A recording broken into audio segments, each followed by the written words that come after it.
Good day, here are the top stories from the Philippine News Agency. A new tropical cyclone is threatening the country even as severe tropical storm Nika has yet to leave the Philippine area of responsibility.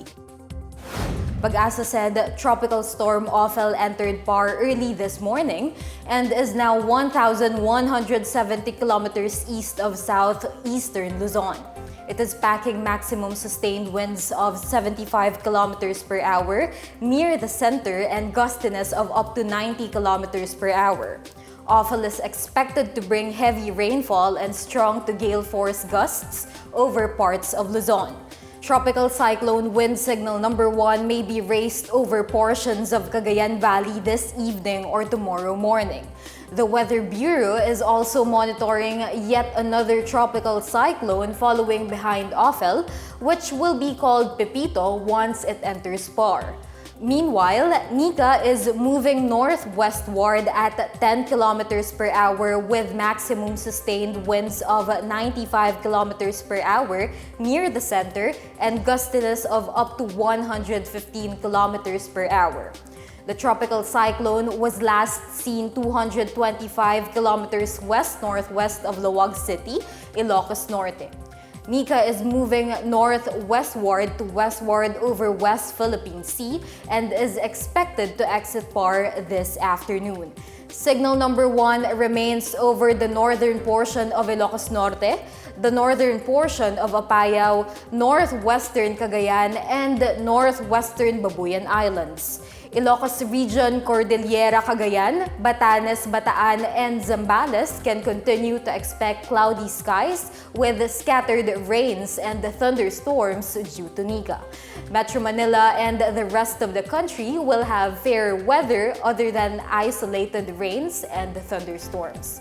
Earlier, President Ferdinand R. Marcos Jr. called on the public to stay safe and vigilant amid the threats of Nika, Ofel, and Pepito. In an interview, Marcos noted that all concerned authorities are monitoring the developments of Nika and the other cyclones. He admitted that the situation caused by the potentially strong cyclones is a little complicated as they are effects of climate change. However, he assured that the government will come in to help as soon as it can. President Ferdinand R. Marcos Jr. stood by the passage of the Philippines' new maritime laws, saying this will help protect its territory by making a clear delineation of its territorial waters.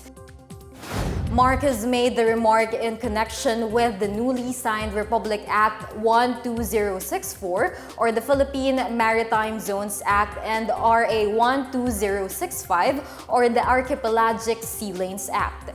In an interview, the president said the new laws follow the government's pronouncements that it would protect the country's sovereign rights by defining its boundaries.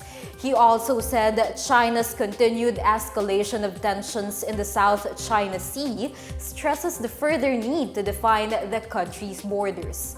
For her part, Senator Legarda hailed the passage of RA 12064 and RA 12065, citing their complementary aim to protect the country's maritime resources and biodiversity. In a news release, Legarda said the two laws shall work together to reinforce the Philippines' maritime sovereignty and security. The laws also not only facilitate smooth maritime traffic, but also ensures that national security is upheld and environmental safeguards are in place.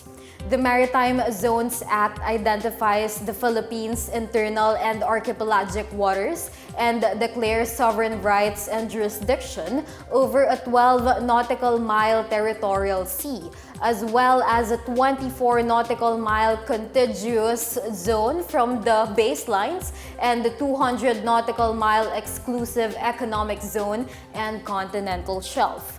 On the other hand, the Archipelagic Sea Lanes Act establishes two designated east-to-west routes and one north-to-south route where all ships and aircraft may pass without construction.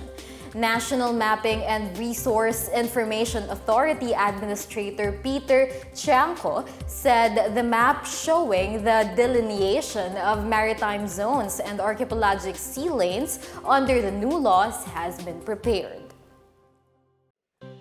President Ferdinand Marcos Jr. has issued an executive order to ban Philippine offshore gaming operators, or POGOs, on Monday, saying no law is needed. House Speaker Ferdinand Romualdez Marcos voiced his support, backing the president's move to address issues linked to offshore gaming. President Ferdinand Marcos Jr. clarified that there is no need for a new law to stop offshore gaming operations in the Philippines. According to Marcos, his executive order banning POGOs and internet gaming licensees is enough to immediately enforce the ban. Executive Order 74 strictly prohibits offshore gaming activities regardless of connections to the Philippine Amusement and Gaming Corporation, or PAGCOR. Marcos stressed that all operations, legal or illegal, under this category are to cease immediately. Even before the president issued the EO and clarified that no new law was required, Romualdez had already expressed his full support for the initiative.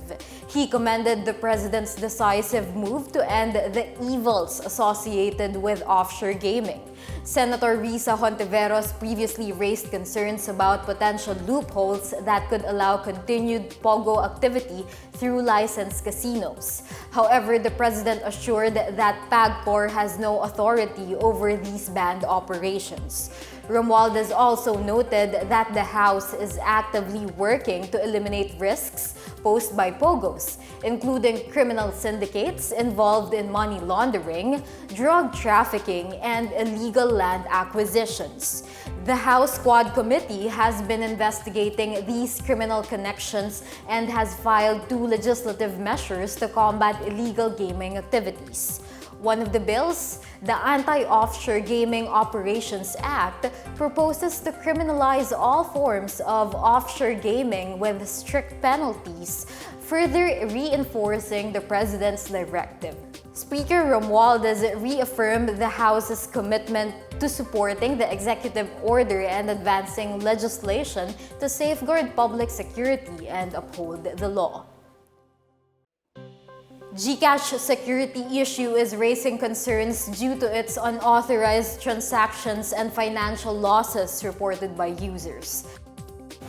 Lawmakers at the House of Representatives are seeking an investigation after GCash responded that these incidents are due to a system error. In filing House Resolution number 2086 on Monday, the Makabayan bloc urged the Committee on Banks and Financial Intermediaries and the Committee on Information and Communications Technology to investigate the system glitch and the need for stronger regulations for financial technology companies and enhanced consumer protection.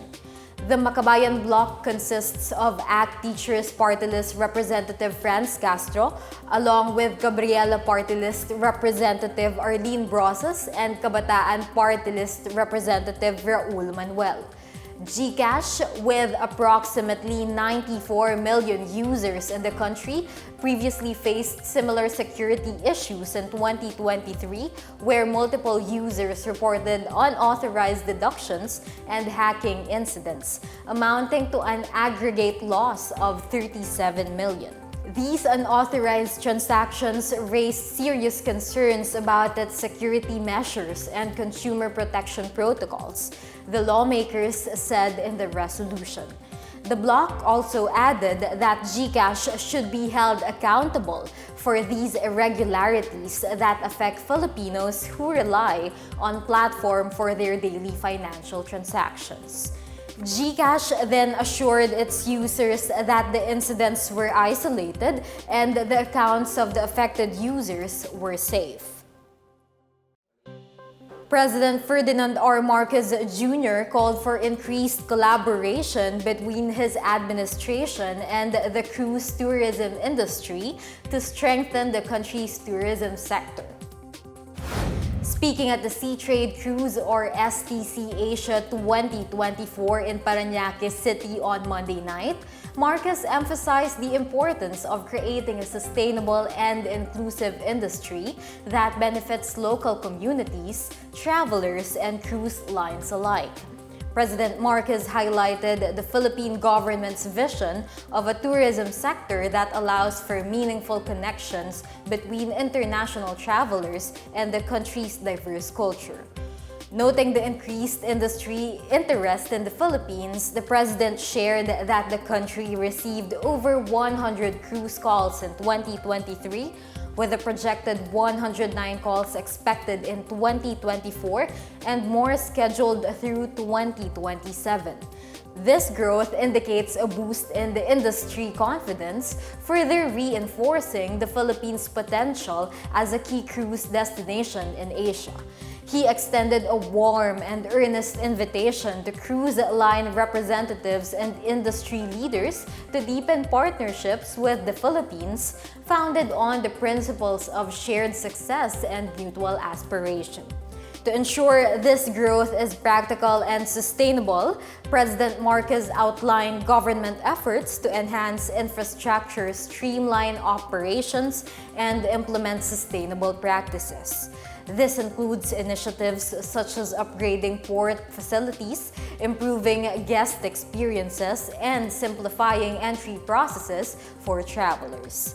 The Sea Trade Cruise Asia 2024 conference, attended by global and regional stakeholders, focuses on expanding Asia's cruise tourism potential and fostering cooperation among itinerary planners, port agents, cruise associations, and government officials.